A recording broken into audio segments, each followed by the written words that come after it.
Durante los tiempos medievales, cuando no existían refrigeradores ni congeladores, la supervivencia dependía del ingenio humano para conservar los alimentos. Los campesinos de aquella época desarrollaron técnicas extraordinarias que permitían mantener la comida fresca durante meses. Incluso estas estrategias no solo evitaban el hambre, sino que también determinaban quién vivía y quién moría durante los crudos inviernos europeos.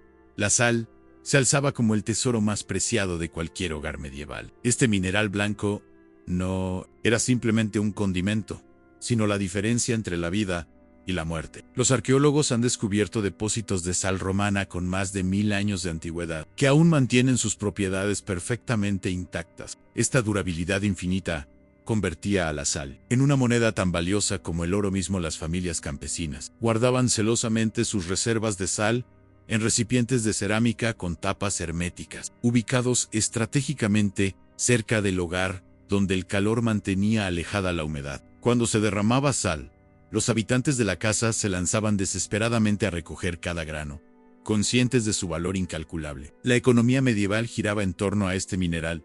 Una bolsa de sal podía intercambiarse por una vaca entera. La técnica del curado con sal transformaba carnes y pescados perecederos en provisiones que duraban meses. Los campesinos frotaban generosamente sal sobre tiras de carne, extrayendo la humedad que permitía a las bacterias proliferar. Este proceso de secado creaba un ambiente hostil para los microorganismos, preservando el alimento de manera efectiva. Las comunidades enteras se desarrollaban alrededor de las minas de sal y los estanques de evaporación marina. La mayoría de las familias solo podían permitirse comprar sal 1 o 2 veces al año.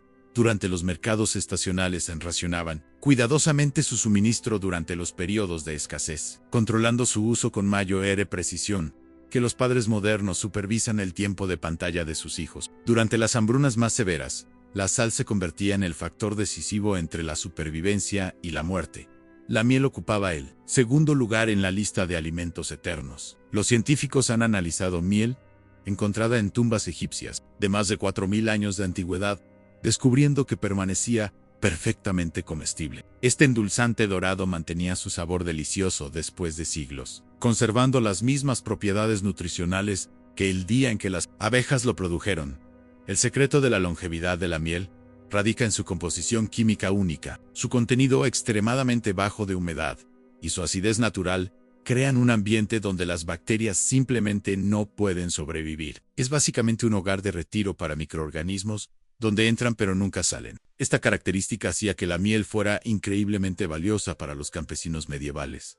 A las familias almacenaban su preciado suministro de miel en recipientes de arcilla sellados o contenedores de madera con tapas ajustadas. Estos recipientes se guardaban frecuentemente en rincones frescos y oscuros de las casas, donde la temperatura permanecía estable. Muchos hogares mantenían sus tarros de miel cerca del techo, colgados de las vigas para evitar que niños curiosos o animales hambrientos saquearan este oro líquido.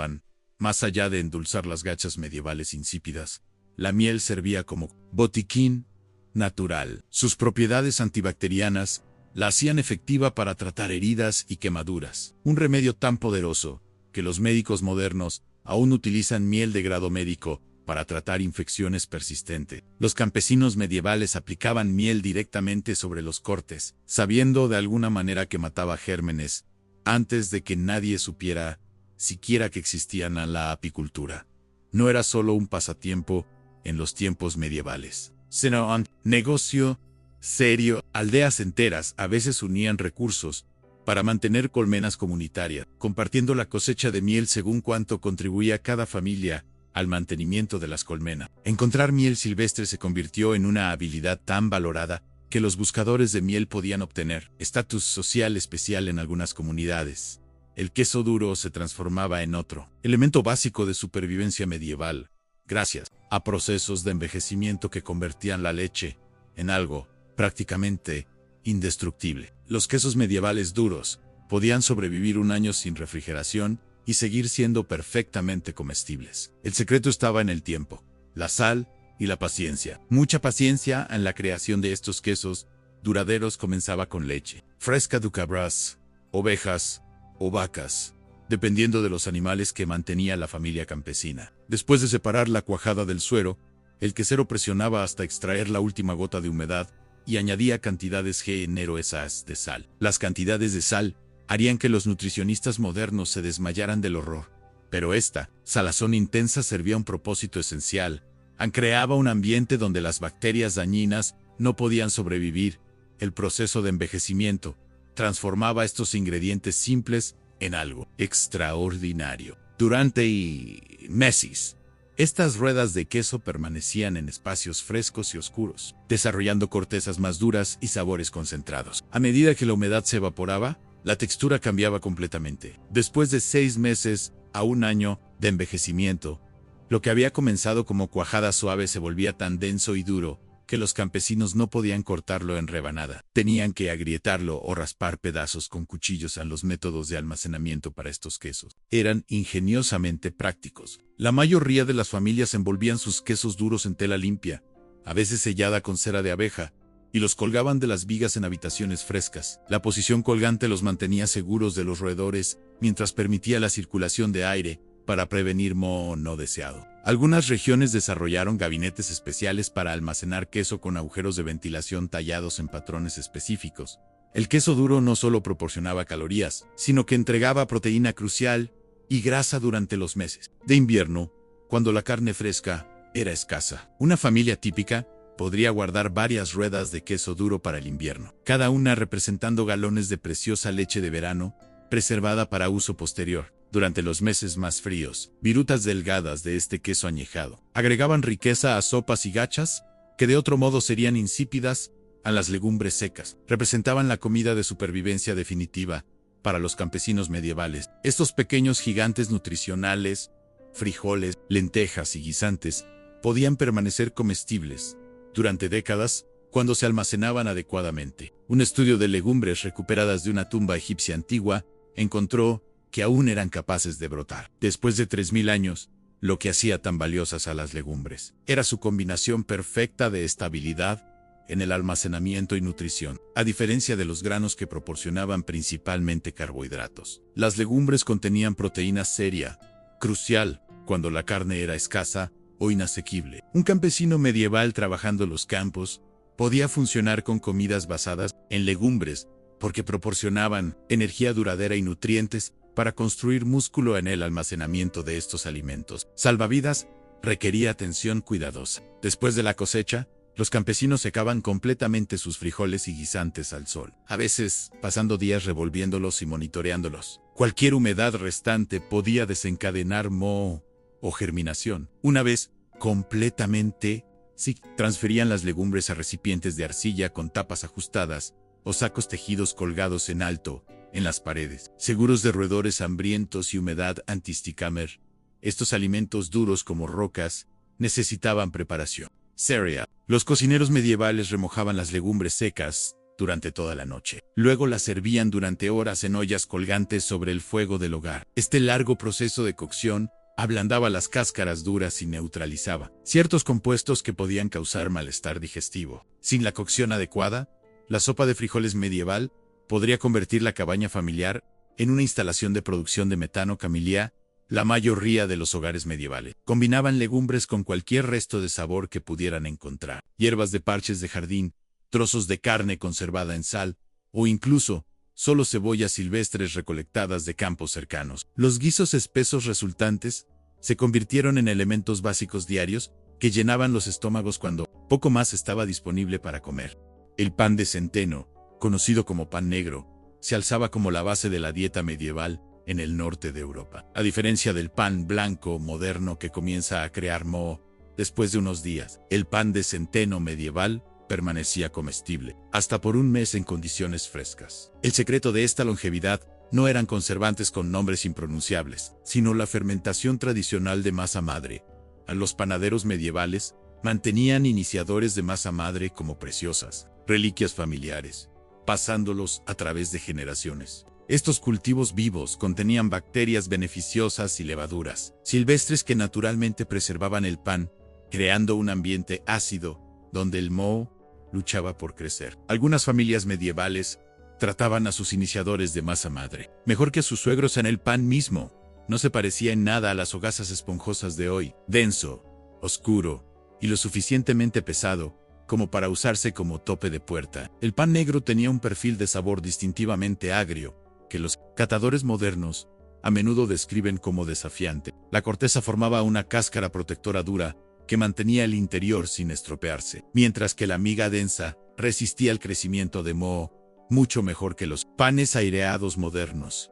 El día de hornear en un hogar medieval era un evento importante, generalmente ocurriendo una vez cada 1 o 2 semanas. Las familias producían múltiples hogazas redondas grandes a la vez, usando hornos comunales en muchas aldeas, donde el acceso al horno estaba programado y compartido. Las primeras hogazas comidas serían relativamente suaves, pero a medida que pasaban los días, el pan gradualmente se endurecía medida que el pan se endurecía más allá de la comestibilidad. Los hogares medievales encontraban otros usos para él en lugar de desperdiciar una migaja. Las piezas verdaderamente duras no se tiraban, se guardaban para espesar sopas o alimentar animales, cuando ni siquiera el pan negro podía sostener a una familia durante el invierno. Recurrían a proteína que caminaba en 4 patas, hasta que no lo hacía a la carne seca.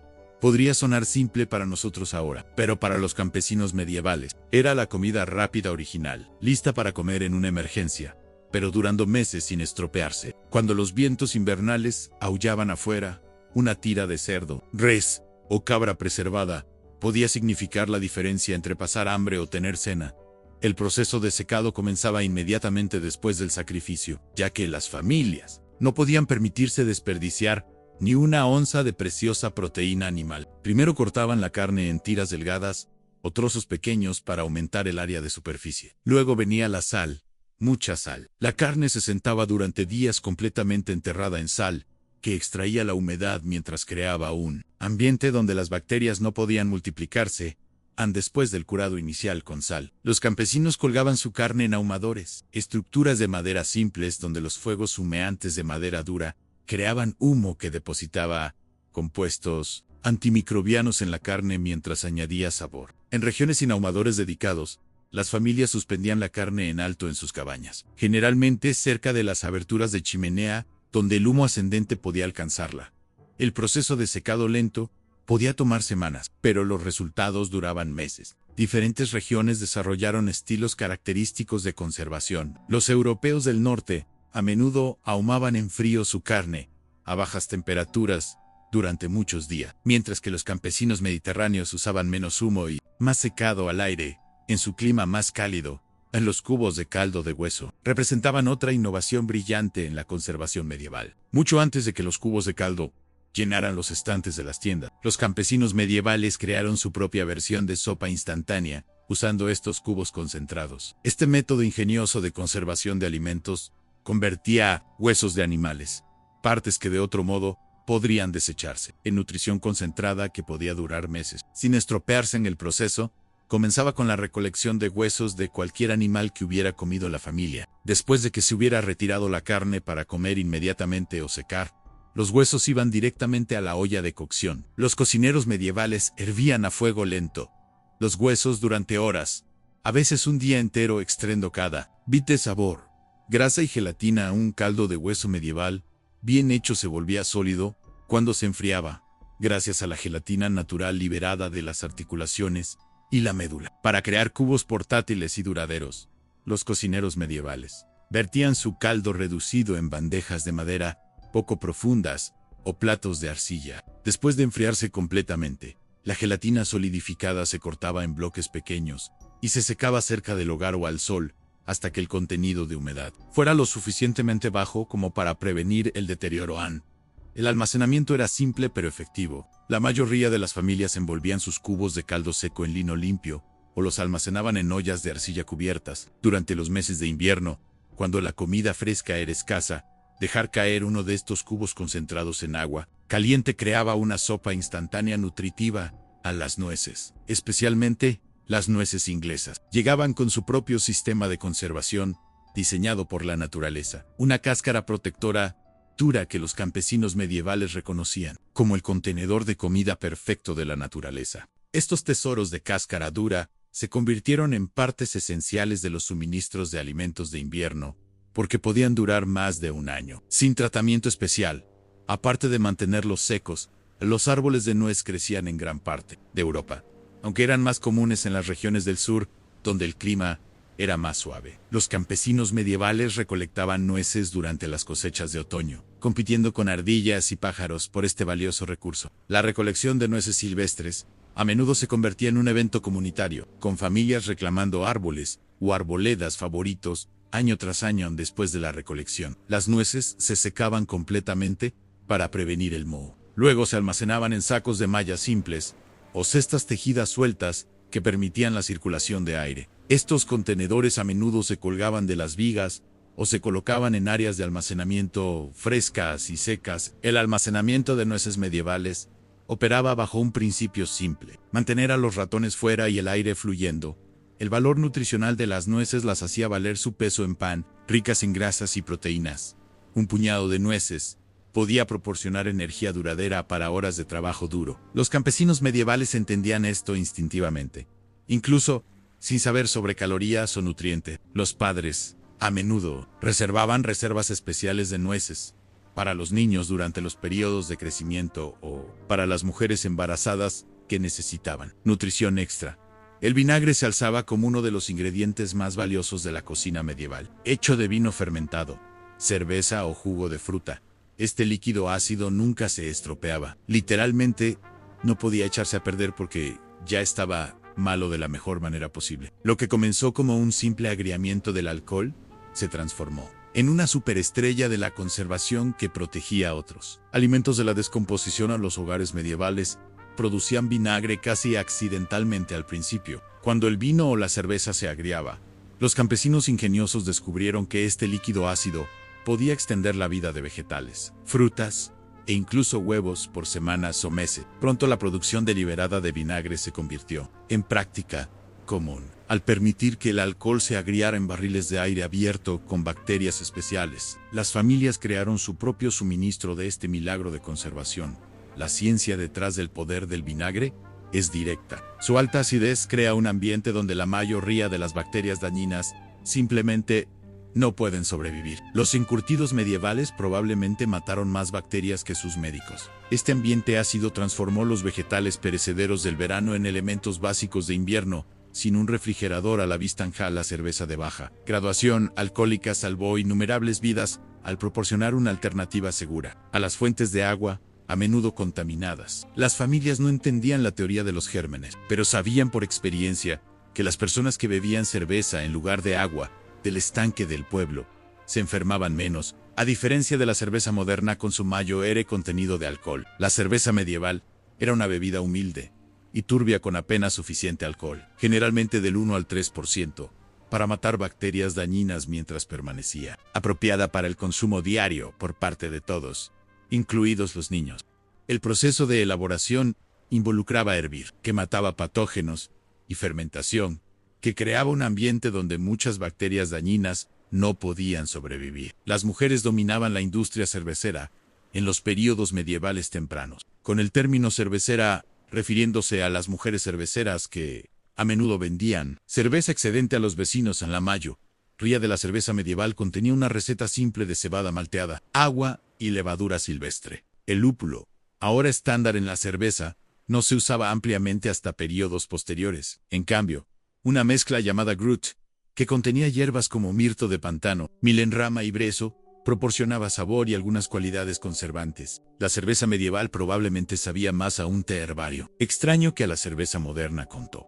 Los beneficios nutricionales de la cerveza tampoco deben pasarse por alto. Un cuarto de galón de cerveza podía proporcionar hasta 400 calorías, energía significativa para campesinos trabajadores. Este pan líquido ayudaba a las personas a sobrevivir cuando la comida sólida era escasa, especialmente durante los meses de invierno. A mezcla de gachas podría sonar aburrida para los oídos modernos, pero para los campesinos medievales era su versión de comida instantánea, una mezcla lista para cocinar que requería preparación mínima, pero entregaba valor de supervivencia máximo. Esta combinación estratégica de granos molidos, hierbas secas y a veces vegetales de raíz en polvo formó la columna vertebral de la nutrición diaria en la Europa medieval.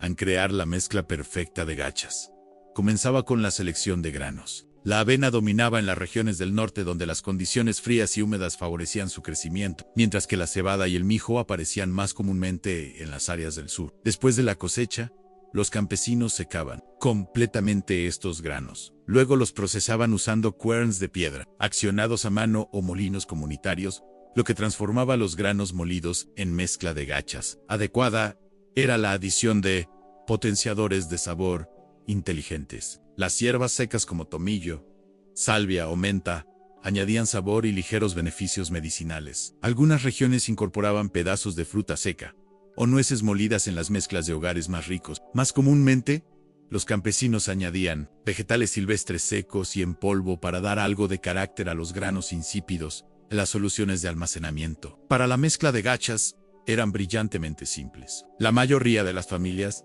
mantenían su suministro en sacos de tela, tejida ajustada, o contenedores de madera sellados, a menudo colgando de las vigas, para mantener a los roedores a raya. La preparación era tan simple que los cocineros medievales podían literalmente hacer el desayuno medio dormidos.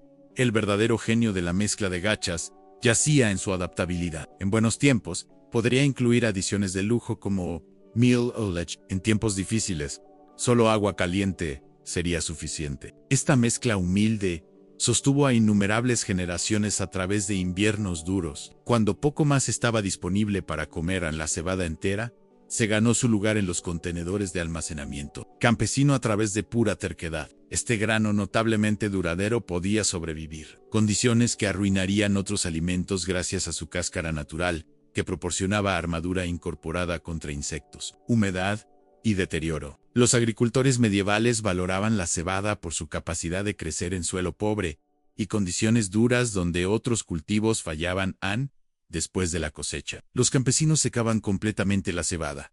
Luego la almacenaban en ollas de cerámica o sacos tejidos mantenidos fuera del suelo. Las plagas que felizmente masticarían otros suministros de granos a menudo se rendían con la cebada. Incluso los ratones medievales tenían estándares sobre qué tan duro estaban dispuestos a trabajar por la cena. Cocinar cebada requería compromiso serio, horas de cocción a fuego lento, antes de que se ablandara lo suficiente para comer. Un estómago lleno de gachas de cebada podía mantener a un agricultor medieval arando campos por más tiempo que los trabajadores de oficina modernos pueden mantenerse despiertos durante las reuniones de la tarde. La cebada servía a múltiples propósitos, molida en harina para panes planos, acatidas o pas, y más famosamente, germinada para crear malta para elaborar cerveza. El pan plano se convirtió en la comida de supervivencia definitiva para viajeros medievales y aquellos con recursos de cocina limitados, hecho con solo harina, sal y agua, sin levadura necesaria. El pan plano podía cocinarse en cualquier lugar donde pudieras hacer fuego, ya sea en piedras calentadas, sobre llamas abiertas, o presionado contra la pared de un horno de arcilla. El secreto de la impresionante vida útil del pan plano era su completa falta de humedad. A diferencia del pan con levadura, el pan plano se secaba completamente durante la cocción. Después de enfriarse, estos discos planos se endurecían en rondas similares a galletas que podían resistir el moho durante semanas o meses. El pan plano medieval era el tac duro original.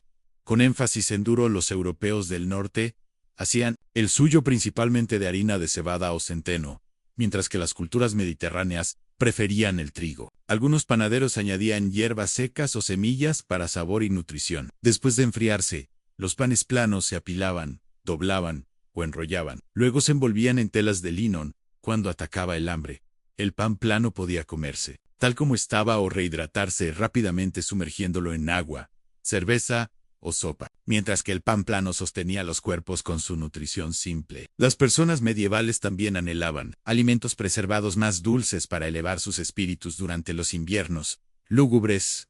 El cuero de fruta trajo dulzura a los inviernos medievales mucho antes de que las tiendas vendieran rollos de fruta en envoltorios de plástico, hecho de bayas o manzanas machacadas.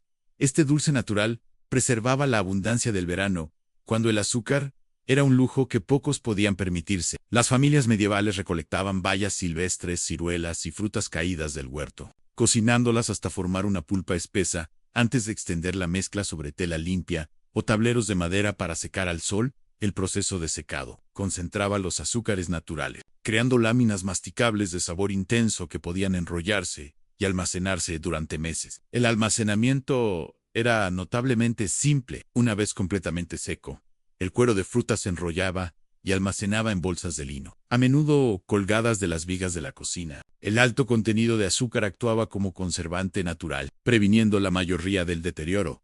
Si se mantenía seco, la grasa animal procesada servía como aceite de cocina medieval, con una vida útil increíble después de sacrificar animales. En otoño, los campesinos recolectaban cuidadosamente cada pedazo de grasa, sabiendo que proporcionaría calorías esenciales y medio de cocción durante los meses de invierno magro. El proceso de procesamiento era directo, pero crucial. Los trozos de grasa animal se calentaban lentamente hasta que se derretían, permitiendo que las impurezas se separaran y se filtraran a la grasa procesada adecuadamente.